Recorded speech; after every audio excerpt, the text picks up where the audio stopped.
مدینہ شریف میں عورت تھی جو مسجد نبی کی صفائی کیا کرتی تھی، حبشی کالی عورت، فوت ہو گئی، 3-4 دن گزر گئے، نبی علیہ السلام نے فرمایا وہ عورت نہیں نظر آ رہی، صحابہ نے کہا یا رسول اللہ تو فوت ہو گئی ہے۔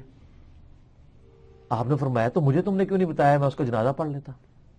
آج کا مسلمان ہوتا کہتا حضور آپ تو حاضر و ناظر ہیں، اس کی قبر سے ہو کے آئے ہوں گے۔ سر یہ جعلی عقیدت تسی بنائے نے، یہ بھی رزلٹ نکلتا ہے اس سے۔ تو نبی علیہ السلام فرمایا مجھے اس کی قبر پہ لے جاؤ، قبر پہ لے کے گئے، آپ نے وہاں پہ قبر پہ جا کے اس کی جنازے کی نماز پڑھی۔ بسم اللہ الرحمن الرحیم۔ السلام علیکم دوستو، آپ نے دیکھا کس طرح اپنی جہالت کا مظاہرہ کر رہا ہے، ایک حدیث سے رزلٹ نکال رہا ہے۔ میں آپ کو کئی حدیثیں سناتا ہوں کہ آپ صلی اللہ تعالی علیہ وآلہ وسلم کو اللہ نے یہ علم عطا فرمایا ہے، یہ شان عطا فرمائی ہے کہ آپ مدینے میں بیٹھ کر کوسوں دور کی باتیں آپ اسی وقت بتا رہے ہیں۔ اسے کہتے ہیں حاضر ناظر، کہ آپ صلی اللہ تعالی علیہ وآلہ وسلم مدینے میں تشریف آئیں اور جہاں چاہیں، جدھر نظر چاہیں، آپ صلی اللہ تعالی علیہ وآلہ وسلم وہاں کے احوال بتا سکتے ہیں اللہ کی عطا سے۔ اسے کہتے ہیں حاضر ناظر۔ ایک حدیث پڑھ کے اسے رزلٹ نکالنا یہ جہالت ہے۔ آپ کو میں حدیث سناتا ہوں بخاری شریف سے کہ آپ صلی اللہ تعالی علیہ وآلہ وسلم نے غزوہ مؤتہ کے لیے ایک لشکر تیار فرمایا اور اس میں حضرت زید رضی اللہ تعالیٰ عنہ کو امیر مقرر فرمایا۔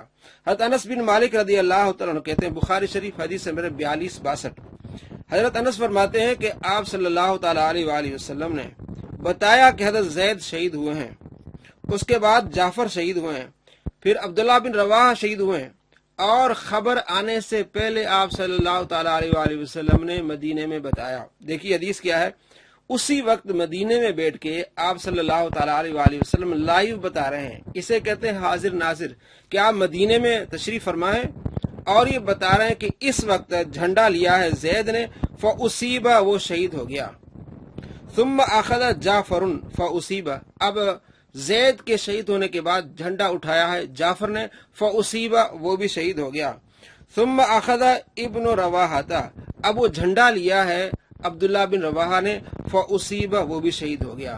آپ صلی اللہ تعالی علیہ وآلہ وسلم یہ ارشاد فرما رہے ہیں، وَعَيْنَاهُ تَذْرِفَانِ، راوی کہتے ہیں کہ آپ صلی اللہ تعالی علیہ وآلہ وسلم کی آنکھوں سے آنسو جاری ہیں جب آپ یہ فرما رہے ہیں کہ زید اب شہید ہو گیا، اس کے بعد جھنڈا اٹھایا جعفر نے، وہ بھی شہید ہو گیا، اس کے بعد جھنڈا اٹھایا عبداللہ بن رواحہ نے، وہ بھی شہید ہو گیا۔ تو آپ صلی اللہ تعالی علیہ وآلہ وسلم کی آنکھوں سے آنسو جاری تھے، یہ لائیو آپ بتا رہے تھے۔ حتی اخذر رایت سیف من سیوف اللہ، یہاں تک کہ اللہ کی تلواروں میں سے ایک تلوار نے وہ جھنڈا اٹھا لیا، اسی وقت آپ بتا رہے ہیں۔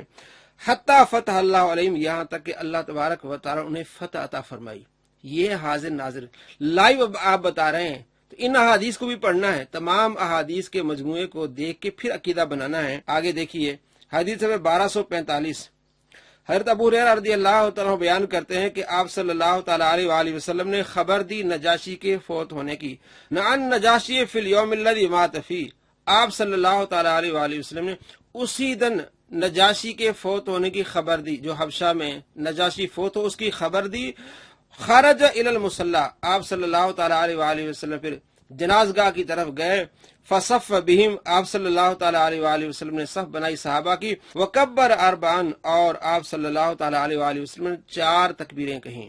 تو آپ نے اسی دن نجاشی کے فوت ہونے کی خبر دی۔ حضرت ابو ہریرہ رضی اللہ تعالیٰ عنہ کو آپ صلی اللہ تعالی علیہ وآلہ وسلم نے صدقہ فطر کی حفاظت کرنے پر مامور فرمایا۔ بخاری شریف حدیث نمبر 2311، جب حضرت ابو ہریرہ رضی اللہ تعالیٰ عنہ وہاں تشریف فرما تھے، رات کو ایک چور آیا، کچھ اٹھانے لگا تو آپ نے اسے پکڑ لیا، اس نے کہا کہ میرے بچے چھوٹے ہیں، میں غریب ہوں، مجھے چھوڑ دیں۔ حضرت ابو ہریرہ رضی اللہ تعالیٰ عنہ نے اسے چھوڑ دیا۔ صبح جب آپ صلی اللہ تعالیٰ علیہ وآلہ وسلم سے ملاقات ہوئی تو آپ نے فرمایا رات والے چور کا کیا بنا؟ عرض کی یا رسول اللہ، اس نے منت سماعت کی، کہا کہ میرے بچے چھوٹے تو میں نے اسے چھوڑ دیا۔ آپ نے فرمایا اس نے جھوٹ بولا، وہ آئندہ آئے گا۔ اگلی رات آئی، حضرت ابو ہریرہ رضی اللہ تعالیٰ کہتے ہیں کہ آپ صلی اللہ تعالیٰ علیہ وآلہ وسلم فرماتے اس نے آنا ہے تو میں طاق میں بیٹھ گیا کہ حضور نے فرمایا۔ دوسری رات آیا تو میں نے اسے پکڑ لیا، پھر اس نے معذرت کی کہ میں آئندہ نہیں آؤں گا، میرے بچے چھوٹے ہیں، مجھے رحم آیا، میں نے چھوڑ دیا۔ تو دوسرے دن جب آپ صلی اللہ تعالیٰ علیہ وآلہ وسلم سے صبح کو ملاقات ہوئی تو آپ صلی اللہ تعالیٰ علیہ وآلہ وسلم ارشاد فرمایا تیرے رات والے چور کا کیا بنا؟ میں نے عرض کی یا رسول اللہ، اس نے اپنی حاجت ظاہر کی تو مجھے رحم آ گیا، میں نے اسے چھوڑ دیا۔ تو آپ صلی اللہ تعالیٰ علیہ وآلہ وسلم فرمایا اس نے جھوٹ بولا، دوبارہ آئے گا۔